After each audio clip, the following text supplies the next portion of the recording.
So I would like now to share with you two questions, basically, which I would like to invite you to answer. And one is not really a question. So it's just a sec.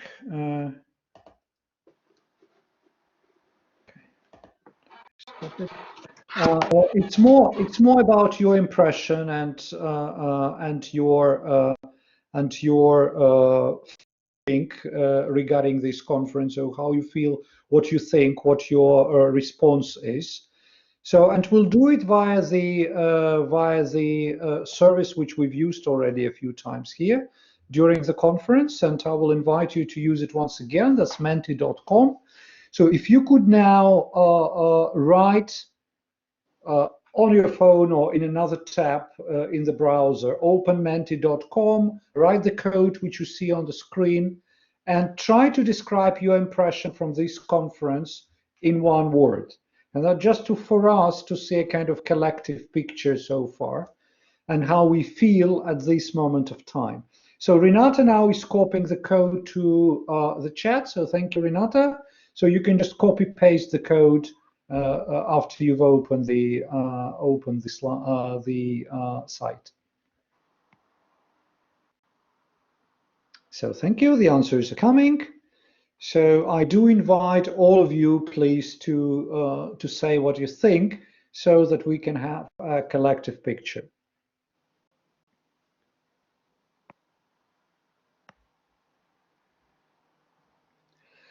While you typing and answering, I can tell you what will appear on the second slide. I have only two.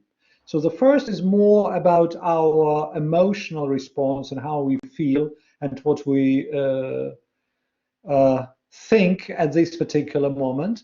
My next question is more related to the content.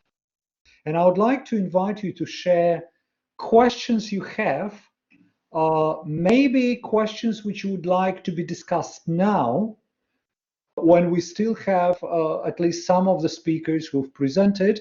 So after we share our questions, I will invite the speakers and all of you who feel like talking just to comment, provide answers to, etc. So think about those questions which you believe would be useful to discuss during this time slot when we're still here.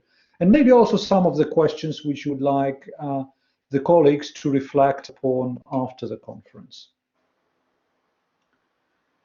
Okay, so you see the picture, so you see what people are thinking about the conference. So thank you very much for the answers. So 27 of us have answered, so very nice. 28, good. So my second slide, as I said, so specific questions you'd like to hear answers to now.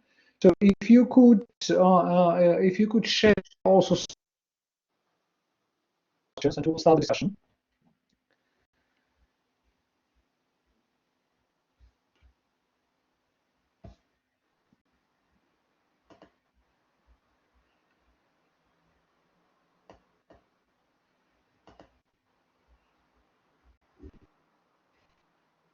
So the same Menti slide, you just continue, or if you have already closed, you can open it again and code.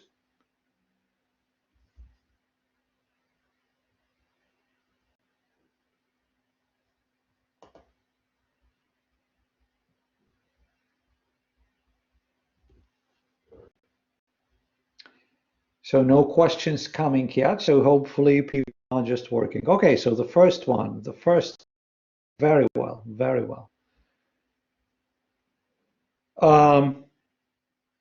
Okay, since I'm appearing, I'm inviting all the colleagues who feel you would like to say something in response to any of the questions.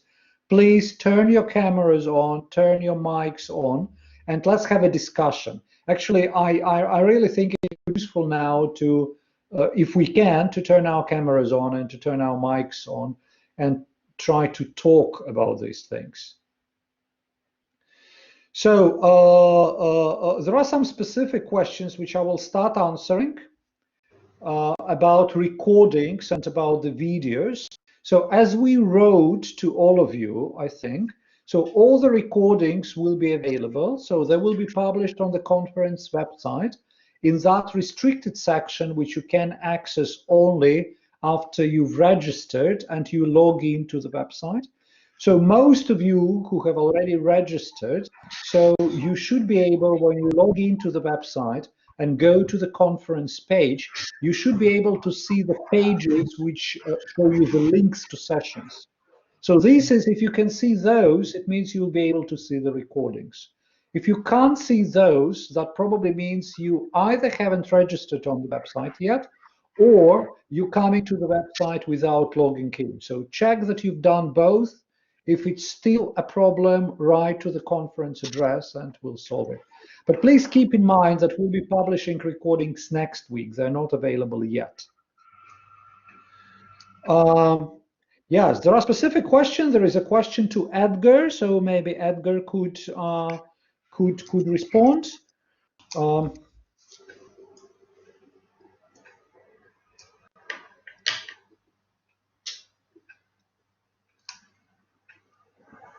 There are questions, I think, to various presenters about models of intelligence behind different tools.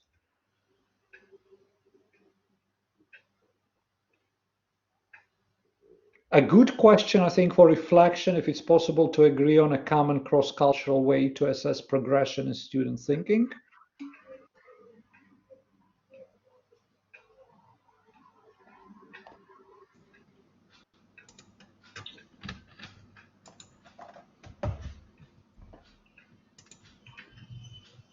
So would anyone like to take some of the questions? No, I just, this is Anne from Spain now. I was the one who wrote the question about if it's possible to agree on a sort of common way to assess thinking, and I think this is something you were talking about yesterday when presenting your EU project, and we have also been thinking about it in our Erasmus project. You know, because the differences in curriculum, the differences in tradition in different countries, and do we actually agree on what is good thinking? That's an interesting question, I think, because before we do, we couldn't really agree on a way to measure it or to assess it.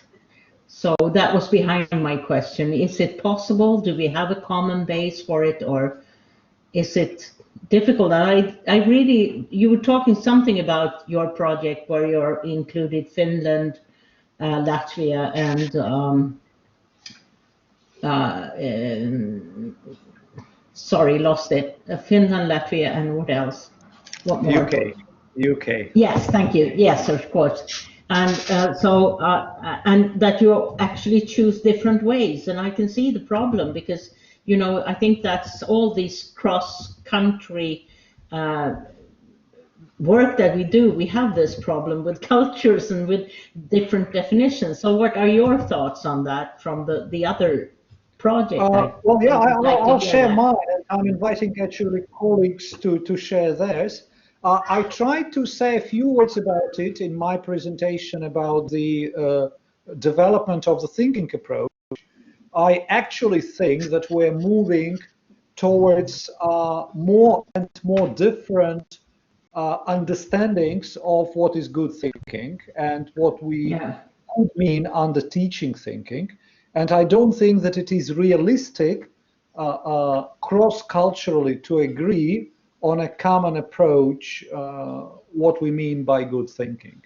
That's my vision. And do you mean in the classroom? In the classroom, we'll be actually having more and more different thinking courses. And if now, for example, I think there are still quite a few colleagues in education who think that, okay, we refer to more or less similar things when we speak about good thinking, there will be fewer and fewer. We'll be speaking about more and more different things. And do you think that is a passing phase, or do you think it's a sort of connected to the subject, or what? Or is it the culture? I see the reason for that is that we are now forced to be more precise about what we mean under thinking, because thinking is explicitly invited to be part of the curriculum. And because it is explicitly invited to be part of the curriculum, we have to be very clear about the describing learning outcomes. The moment we start describing learning outcomes, we'll clearly see the differences between the approaches. And we'll see that, yes, there are areas of overlap, but there are fundamental differences between the approaches. Yeah, because do you think that's, sorry, I was going to ask you, do you think it's connected to...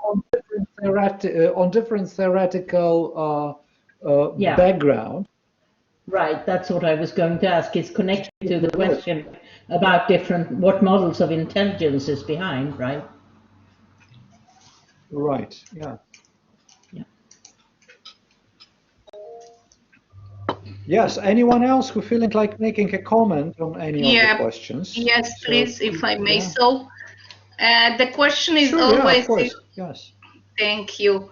The question is always, is common sense common? And what are the commonalities? Because now the whole globe is a little village. We drive, we talk with other people, so we have to find the commonalities, the basic of what do we mean by logic thinking, and to be more accurate, as you said, on defining the concept. What do we mean by that?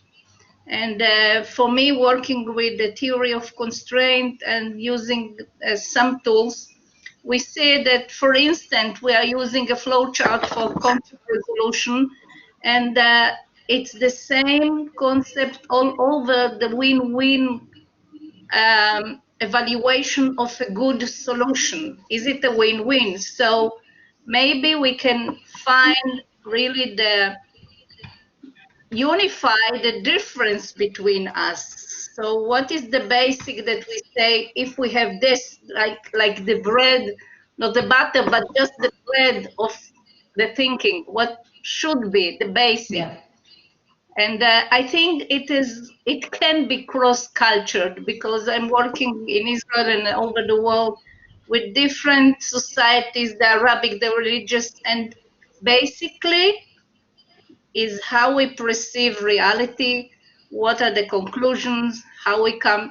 So the process might be, I will not say the same, but there are some ways of thinking that we can see all over the connection between the dots.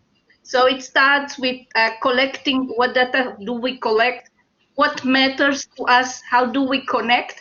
And what are we going to do with it? So maybe this should be the next step, finding the basics for all of us. And thank you for the committee. It was a great effort of you. I know how you escort me. So thank you very much for the time and the effort. Yeah, thank you. Great conference. And for those who ask for the 5 E's, please contact me on private. I will be glad to share. Thank you. There are very specific, again, I see the question about the next event. If you look at our website, we organize a conference like this every 2 years. And I think we will continue our this is the 5th conference, in fact. So the 6th conference should be in 2 years' time. And there is actually a reason behind it. Because our conferences have always been primarily for the audience of teachers, and at least with the implications for the classroom, we believe that 2 years is a minimum period for a teacher to introduce at least some change. It's very difficult for a teacher who is working full-time to change faster than that and to share something new every year. It's just unrealistic in our experience. Therefore, every 2 years, and we believe that when we continue learning and continue developing, every 2 years, something new, maybe very small, we could share, and therefore we try to organize these conferences every 2 years. Anyone else? I don't know. Edgar, are you here? There is a specific question addressed to you, so if you could Yeah. make a comment on Yes, that. yes. I'm here, but I'm without my cam at the moment. But part of it, of the question is quite difficult for me to react to because in my understanding, my presentation was to bring something invisible and make it visible, and but this was not about more about patterns of thinking that we're using inside. It was not meant that we would need to take, for example, the taxonomy progression and try to make it visible. Though, if we want to make it and we feel in a way that it will help the process, of course, there are always the tools to do that. I mean, if you know exactly that you need a tool exactly in visualizing thing, then you can make it quite visual for yourself. So for me, the first part, if you can scroll down a little bit, Sorry, the first yeah. part for me is sort of, I can only refer to it that at the level of tools, you can create I mean, visualization is a very nice tool, and it is always there. It's known for ages and so on. And I would say that that it is can be quite typically resolved. So I normally these things are already done. The second part of it, though, maybe I would like to, because really during the presentation there was not enough time to do that. And I have always had this concern in how the teaching actually goes together with the models which psychology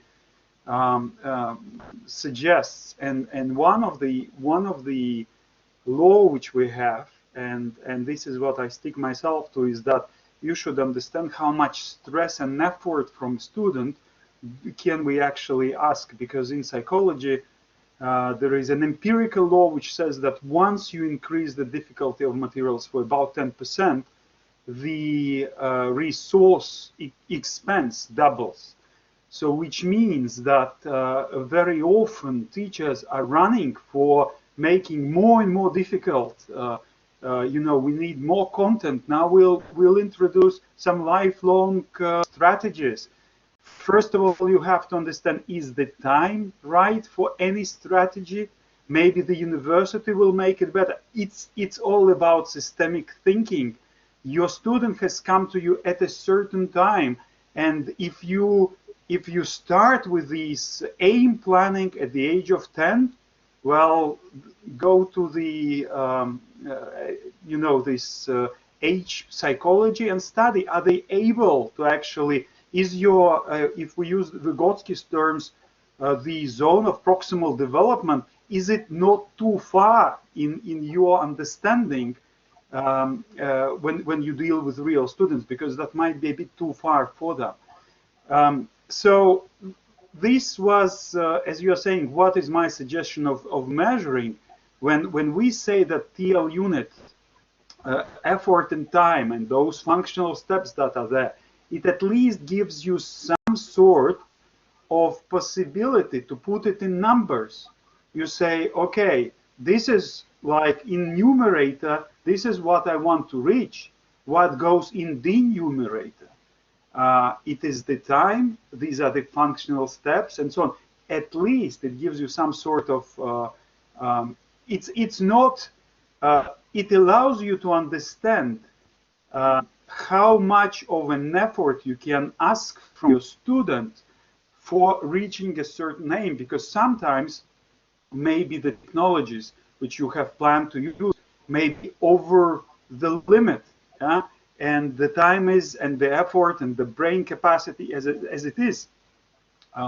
So that's why not for any aspect we should you have a bird, don't shoot from a tank to the bird, or I don't know what metaphor I can use, and that would be probably the message, that it allows us to understand, oh, now this is the aim I want to reach, and how much effort and how much functional steps should I plan to reach it? That is. Thank you, Edgar. Yeah. Yeah, thank you. Does anyone want to take the question about questions? Because there were quite a few people who spoke about questions, and there is a question regarding the age group that are most keen on. So if someone wants to start speaking about it. Yes, Vera, you're welcome. Alexander, I can. Yes, I like this question. The main differences are in the beginning of this process. It is very easy to start the work with questions with the preschoolers.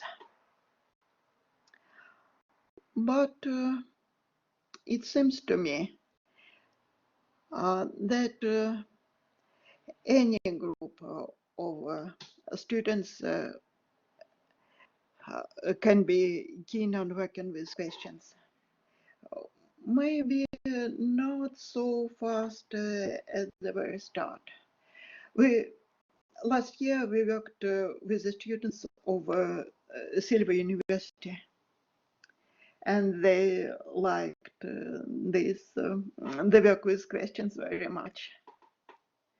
It was really interesting. The questions were deep, original.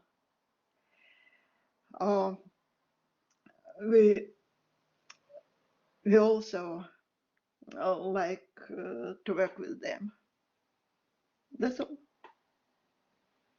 Thank you, Vera. Anyone else? There is actually a good comment by Dmitry in the chat that we are about 40 people and we only have 13 questions that appeared. So anyone else from our colleagues who would like to talk about the experience with questions? Anne, I see that. Yeah, I might. Yeah. I might comment on the question.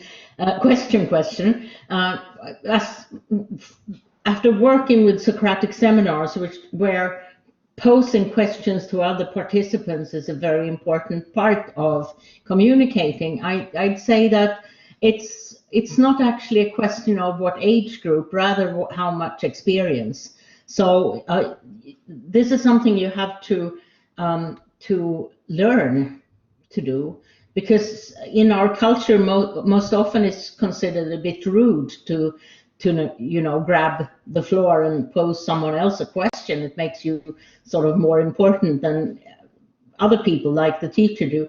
But so this is something that has to be trained, or you have to make students practice it. And if you do, you can also have it in younger years and in the older years. So I think it's more a question of how much you actually practice. And I think that was the former speaker's idea too when presenting.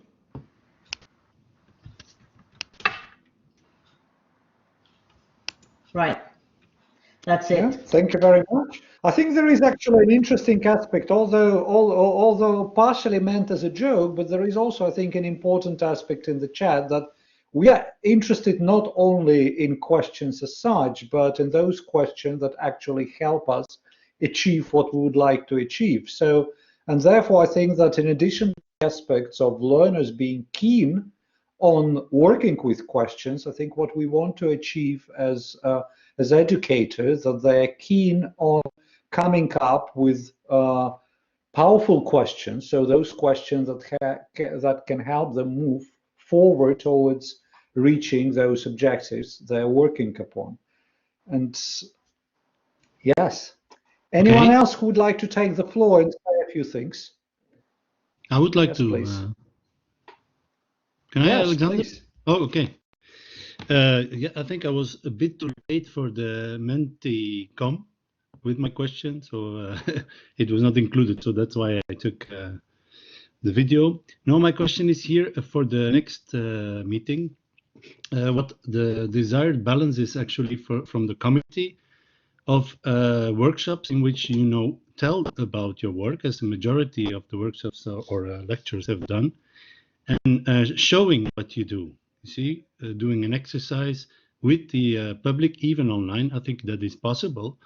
And I think this now the majority of people have reported about this work, but did not show exercises in which the thinking of the participants of this conference made a step forward. So it's a question for the committee if this is desired or not.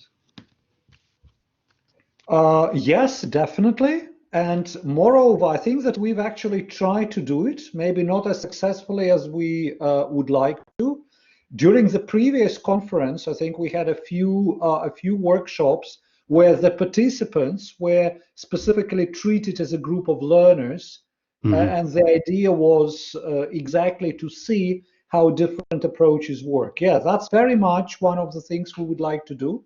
So thank you, Christoph, for these comments. I also agree that if the participants are ready, it should be possible to do it online. And this is probably something we would like to plan for the next conference, so that those different approaches that are being presented, so they also propose workshops where participants are a group of learners, if I got it right, what you're speaking about. Yeah, thank you. Yes.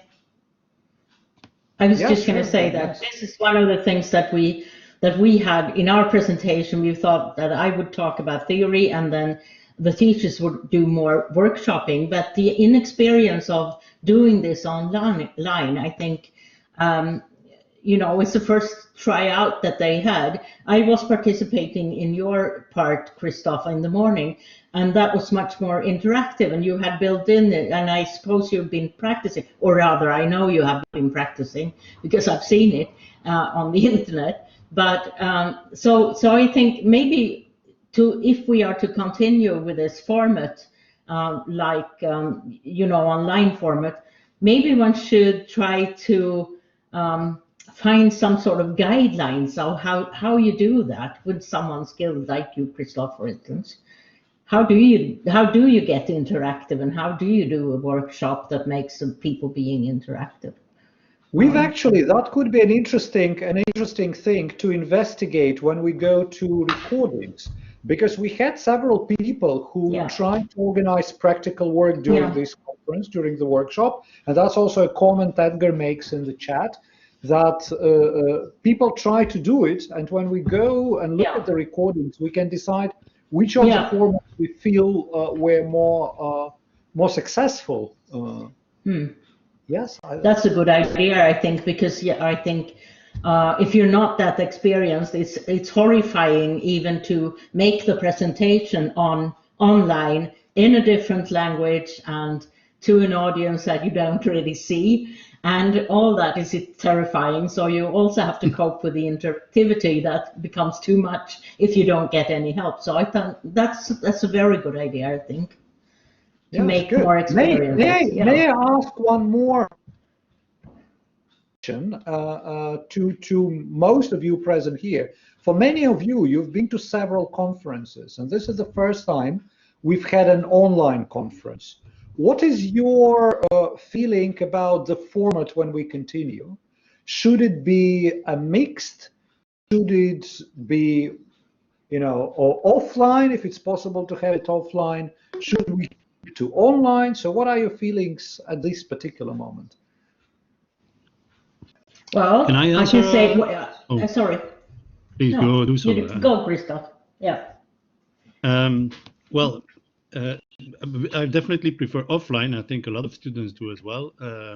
But I must congratulate you, Alexander, because I know how hard it is to organize things online. It's a lot of work, a lot of technical work. But when you look at the next few, I think in the future we will be forced to do it much more blended, at least this way. And I think it's also worth investigating what it means for teaching this way. So there are a lot of technologies, for example, that allow much more interaction. Because, for example, you choose Collaborate to do the seminar or do the conference. But with Zoom, for example, you can see much more people at the same time. So there is also a Zoom Teams possible in groups of 2, groups of 3, and so on. You can work with material to write, material to draw. So also, I think technological options are worth studying to see which ones are creative, which ones invoke thinking, and which ones are more authoritative. Because most of the technology allows a traditional authoritative way of teaching, I would say, because they listen to the teacher, and most of them are asleep or doing other things in the same time because they're so-called present, but nobody is showing their face, so they might sleep at the same time. That's what happens in a lot of schools now. No, that's true. Yes, that's true, and it happens everywhere. Of course, yeah, I agree. Thank you for your comment. Yeah, how do the rest of us feel? I have to agree with Christoph. I think, I'd love to go to Riga. It's a beautiful place, and we all miss it. And we were saying that we had this chat after our presentation to just talk through what we've been experiencing. And that was one of the things that we said. We would have preferred to go to Riga, but I think it's been a good format, even though, and I agree also with Dimitri, who says in the chat line that this is less time consuming and you don't have to travel. So a mix, I think, where we could do the best of both. That's what I think. Okay, thank you. Thank you. The Anyone else? blended way is really gives an opportunity. It's a win-win. I mean, if you can, you go, you travel, you have an excuse to leave home, and it's a good thing for work and etc. But those who can't attend and really want to participate, so the blended method, I think, works for all of us. Okay, thank you. Okay, anyone else for the last comment before we actually call this conference closed and continue enjoying the Saturday afternoon?